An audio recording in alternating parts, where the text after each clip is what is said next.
क्या कभी ऐसा महसूस हुआ है कि आप पूरी ताकत से दौड़ तो रहे हैं पर गलत दिशा में? तो आज हम ठीक इसी उलझन की जड़ तक पहुंचने वाले हैं और जानेंगे कि कैसे आपकी पर्सनैलिटी ही आपके लिए सही करियर का ताला खोलने वाली चाबी है। जरा सोचिए, रोज सुबह उठना, फिर काम पर जाना, दिन भर जी तोड़ मेहनत करना। मतलब आप वो सब कुछ कर रहे हैं जो आपको करना चाहिए, लेकिन जैसे ही दिन ढलता है आप खुद को पूरी तरह से खाली पाते हैं। ना कोई उत्साह, ना कोई एनर्जी और ना ही कोई सेटिस्फैक्शन। तो फिर ये सब इतना गलत क्यों महसूस होता है? आखिर गड़बड़ कहाँ है? असल में जवाब शायद आपके टैलेंट में है ही नहीं, बल्कि आपके चुने हुए रास्ते में है। हो सकता है आप एक ऐसे करियर में हैं जो आपकी पर्सनालिटी से बिल्कुल भी मेल नहीं खाता, और अपनी असली पहचान को नजरअंदाज करना करियर की सबसे बड़ी और आम गलतियों में से एक है। तो चलिए इस गुत्थी को मिलकर सुलझाते हैं। अगले कुछ मिनटों में हम इन 5 पड़ावों से गुजरेंगे ताकि बात सिर्फ काम करने की ना हो, बल्कि अपने काम में जीने की हो। अक्सर होता क्या है कि करियर का रास्ता पैसा, समाज या फिर परिवार की उम्मीदें तय करती हैं, लेकिन इस दौड़ में ना हम सबसे जरूरी सवाल पूछना ही भूल जाते हैं। भाई, मैं कौन हूं और मेरे लिए बना क्या है? बस यही वो मोड़ है जहां ज्यादातर लोग अटक जाते हैं। ये टैलेंट की कमी नहीं, बल्कि पहचान का टकराव है। इसी को कहते हैं पर्सनैलिटी करियर मिसमैच। जरा सोच कर देखिए, एक मछली को पेड़ पर चढ़ने के लिए कह दिया जाए, वो तो पूरी जिंदगी खुद को नाकामयाब ही समझेगी, है ना? लेकिन जब आपका व्यक्तित्व और आपका करियर एक ही दिशा में होते हैं, तब काम काम नहीं लगता, खेल लगता है। एनर्जी अपने आप बढ़ती है और सफलता मंजिल नहीं, सफर का हिस्सा बन जाती है। ये बात बहुत पावरफुल है। करियर को एक खेल की तरह सोचें और व्यक्तित्व को अपने कैरेक्टर की तरह। जरा एक ऐसे कलाकार के बारे में सोचिए जो किसी बोरिंग डेटा एंट्री जॉब में फंस गया है। उसे तो हर पल घुटन महसूस होगी, है ना? अब उसी इंसान को एक डिजाइन स्टूडियो में रख दीजिए और वो एकदम खिल उठेगा। इंसान वही है, बस खेल का मैदान बदल गया। यही है सही पर्सनालिटी मैच की ताकत।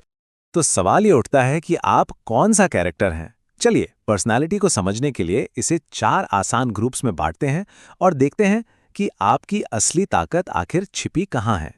सबसे पहले आते हैं द थिंकर्स। ये वो लोग हैं जिनका दिमाग लॉजिक, सिस्टम और प्रॉब्लम्स को सॉल्व करने में ही लगा रहता है।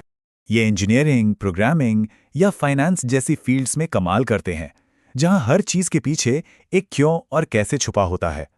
अगर आपको स्ट्रैटेजी बनाना, चीजों को ऑर्गेनाइज करना पसंद है, तो बहुत चांस है कि आप एक थिंकर हैं।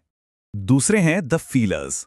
इनके लिए ना लॉजिक से ज्यादा जरूरी होती हैं भावनाएं और लोगों से कनेक्शन। ये दूसरों की मदद करने, उन्हें सिखाने और समझने में अपनी एनर्जी पाते हैं। इसीलिए तो साइकोलॉजी, टीचिंग या सोशल वर्क जैसे करियर इनके लिए ही बने हैं। अगर दूसरों की जिंदगी में कोई मतलब का बदलाव लाने से आपको खुशी मिलती है, तो हो सकता है आप एक फीलर हैं। तीसरे हैं द डूअर्स। ये वो लोग हैं जो सिर्फ सोचते या महसूस नहीं करते, बल्कि मैदान में उतरकर काम को अंजाम देते हैं। इन्हें एक्शन पसंद है, रिजल्ट्स पसंद हैं और असल दुनिया की चुनौतियां पसंद हैं। बिजनेस, सेल्स, मैनेजमेंट की दुनिया इनके लिए ही बनी है। ये वो लोग हैं जो प्लान्स को हकीकत में बदलते हैं। और आखिर में आते हैं द क्रिएटर्स। इन्हें ना नियमों में बंधना बिल्कुल पसंद नहीं। इन्हें चाहिए आज़ादी, अपनी कल्पना को उड़ान देने की, कुछ नया बनाने की भूख होती है इनमें। डिजाइन, म्यूजिक, आर्ट या इनोवेटिव मार्केटिंग जैसी दुनिया इनके आइडियाज का कैनवास है। ये वो लोग हैं जो दुनिया को एक बिल्कुल नए नजरिए से देखते हैं। अब जब हम इन टाइप्स को समझ गए हैं, तो ये देखना भी आसान हो जाता है कि गलतियां होती कहां हैं। सोचिए, जब एक थिंकर को लोगों की भावनाओं से डील करना पड़ता है या एक फीलर को सिर्फ नंबरों से भरी एक्सेल शीट देखनी पड़ती है, तो क्या होता है? नतीजा है स्लो फेलियर।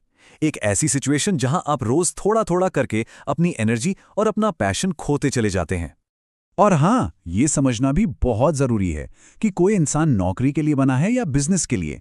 कुछ लोगों को स्टेबिलिटी और क्लियर इंस्ट्रक्शंस पसंद होते हैं, वो जॉब में बहुत अच्छा करते हैं।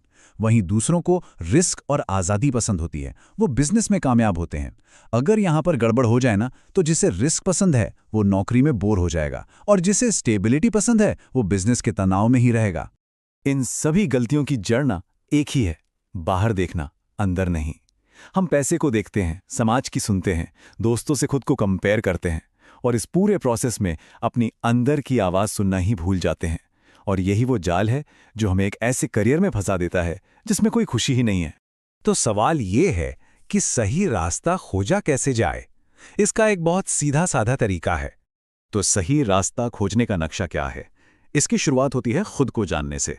अपनी पर्सनालिटी को पहचानिए और अपनी असली ताकतों को समझिए। फिर इस जानकारी का इस्तेमाल करके उन करियर के बारे में रिसर्च कीजिए जो आपसे मेल खाते हों। और सिर्फ सोचिए मत, छोटे छोटे प्रोजेक्ट्स या इंटर्नशिप के साथ एक्सपेरिमेंट करिए।